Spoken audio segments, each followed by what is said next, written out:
श्री परम पूज्य प्रातः सम्माननीय श्री राम सुखदास जी महाराज की जय हो। श्री राधे श्याम।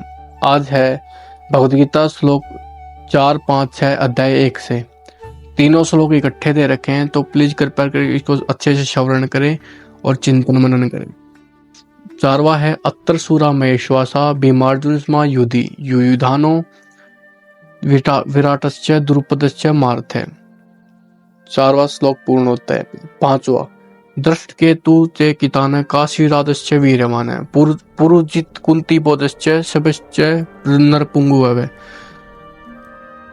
6वां है युद्धा मनुश्च विक्रांत उत्तमो जाश्च वीर्यमान है सौभद्रो द्रौपद्याश्च सर्व एवं मार्था। हम शुरू करें हैं 4th से। व्याख्या। अत्र सूरा महेश्वासा भीमार्जुन समा युधि, जिनसे बाण चलाए जाते हैं, फेंके जाते हैं, उनका नाम ईश्वास है अर्थात धनुष है। ऐसे बड़े बड़े ईश्वास धनुष जिनके पास है वे सभी महेश्वास हैं। तात्पर्य है कि बड़े दुर्योधन धनुषों पर बाण चढ़ाने एवं प्रत्यंचा खींचने में बहुत बल लगता है।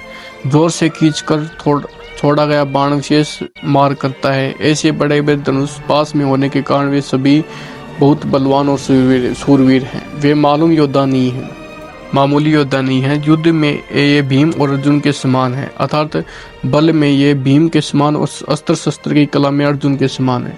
युयुधान सात्यकी ने अर्जुन से अस्त्र शस्त्र की विद्या सीखी थी, इसलिए भगवान श्री कृष्ण के द्वारा दुर्योधन को नारायणी सेना देने पर भी वह कृतज्ञ होकर अर्जुन के पक्ष में ही रहा था, दुर्योधन के पक्ष में नहीं गया। द्रोणाचार्य के मन में अर्जुन के प्रति द्वेष भाव पैदा करने के लिए दुर्योधन मार्थियों में सबसे पहले अर्जुन के शिष्य युयुधान का नाम लेते हैं। तात्पर्य है कि इस अर्जुन को तो देखिए, इसने आपसे ही अस्त्र शस्त्र चलाना सीखा और आपने अर्जुन को यह वरदान भी दिया कि संसार में तुम्हारे समान कोई धनुर्धर न हो, ऐसा प्रयत्न करूंगा। इस तरह आपने तो अपने शिष्य अर्जुन पर इतना स्नेह रखा है, पर यह कृतज्ञ होकर आपके विपक्ष में लड़ने के लिए खड़ा है, जबकि अर्जुन का शिष्य युयुधान उसी के पक्ष में खड़ा है। युयुधान महाभारत के युद्ध में न मरकर यादवों के आपस युद्ध में मारे गए, जिसके कारण हमारे पक्ष का वीर सुशर्मा अपमानित किया गया। आपको सम्मोहन अस्त्र से मोहित होना पड़ा। हम लोगों को भी जिसकी गाय छोड़कर युद्ध से भागना पड़ा, वह राजा विराट आपके प्रतिपक्ष में खड़ा है। राजा विराट के साथ द्रोणाचार्य का ऐसा कोई वैर भाव या द्वेष भाव नहीं था, परंतु दुर्योधन यह समझता है कि अगर युयुधान के बाद मैं द्रुपद का नाम लूं तो द्रोणाचार्य के मन में यह भाव आ सकता है कि दुर्योधन पांडवों के विरोध में मेरे को उकसाकर युद्ध के लिए विशेषता से प्रेरणा कर रहा है तथा मेरे मन में पांडवों के प्रति वैर भाव पैदा कर रहा है। इसलिए दुर्योधन द्रुपद के नाम से पहले विराट का नाम लेता है, जिससे द्रोणाचार्य मेरी चालाकी न समझ के और विशेषता से दूर युद्ध करे।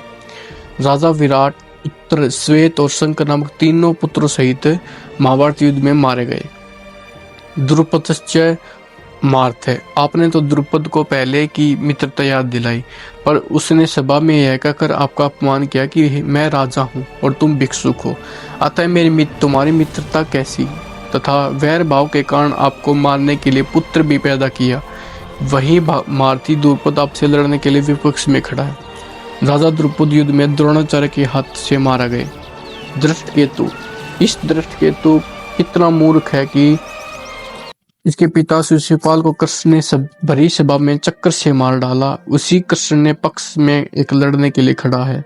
दृष्टकेतु द्रोणाचार्य के हाथ से मारे गए। चेकितान, यह यादव सेना तो हमारी ओर से लड़ने के लिए तैयार है और यह यादव चेकितान पांडवों की सेना में खड़े हैं। चेकितान दुर्योधन के हाथ से मारे गए। काशीराज वीरवान, यह काशीराज बड़ा ही सूर्यवीर है और मारती है। यह भी पांडवों की सेना में खड़ा है, इसलिए आप सावधानी से युद्ध करना, क्योंकि वह बड़ा पराक्रमी है। काशीराज महाभारत युद्ध में मारे गए। पुरुजित कुंती बोधश्च, यद्यपि पुरोचित और कुंती भोज ने दोनों कुंती के भाई होने से हमारे और पांडवों के मामा हैं। तथापि इनके मन में पक्षपात होने के कारण वे हमारी विपक्ष में युद्ध करने के लिए खड़े हैं। पुरोचित और कुंती भोज दोनों ही युद्ध में द्रोणाचार्य के हाथ से मारे गए। शबश्च नरपुंगम, यह शब्द युधिष्ठिर का ससुर है। यह मनुष्यों में श्रेष्ठ और बहुत बलवान है। परिवार के नाते यह भी हमारा संबंधी है, परंतु यह पांडवों के ही के लिए पक्ष में खड़ा है। युधा मनुष्य विक्रांत उत्तमो दाश्च वीरवान है। पांचाल देश के बड़े बलवान और वीर योद्धा युधामन्यु और उत्तमौजा मेरे वैरी अर्जुन के रथ के पहियों की रक्षा में नियुक्त किए गए हैं। आप इनकी ओर भी नजर रखना। रात में सोते हुए इन दोनों भाइयों को अश्वत्थामा ने मार डाला। सौभद्र, यह कृष्ण की बहन सुभद्रा का पुत्र अभिमन्यु है। यह बहुत सूरवीर है। इसमें गर्भ में ही चक्रव्यूह भेदन की सुविधा सीखी है, अतः चक्रव्यूह रचना के समय आप इसका ख्याल रखें। युद्ध में दुशासन पुत्र के द्वारा अन्यायपूर्ण सिर पर गदा का प्रहार करने से अभिमन्यु मारे गए। द्रौपदेयाश्च, युधिष्ठिर, भीम, अर्जुन, नकुल और सहदेव, इन पांचों द्वारा द्रौपदी के गर्भ से क्रम से प्रतिविंध्य, सुत सोम, सुत कर्मा, स्थानिक और सुत सेन पैदा हुए। इन पांच को आप देख लीजिए। द्रौपदी ने भरी सभा में मेरी हंसी उड़ाकर मेरे हृदय को जलाया था। इसी के इन पांचों पुत्रों को युद्ध में मारकर आप इसका बदला चुकाएं। रात में सोते हुए इन पांचों को अश्वत्थामा ने मार डाला था।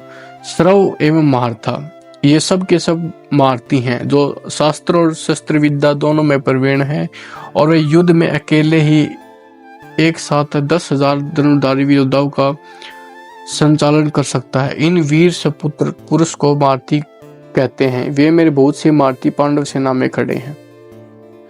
संबंध, द्रोणाचार्य के मन में पांडवों के प्रति द्वेष पैदा करने और युद्ध के लिए जोश दिलाने के लिए दुर्योधन ने पांडव सेना की व्यवस्था बताई। दुर्योधन के मन में विचार आया कि द्रोणाचार्य पांडवों के पक्षपाती हैं ही, अतः वे पांडव सेना की महत्ता सुनकर मेरे को यह कह सकते हैं कि जब पांडवों की सेना में इतनी विशेषता है तो उनके साथ तो संधि क्यों नहीं कर लेता। ऐसा विचार आते ही दुर्योधन आगे के 3 श्लोक में अपनी सेना की विशेषता बताता है। जय श्री राधे राधे श्याम।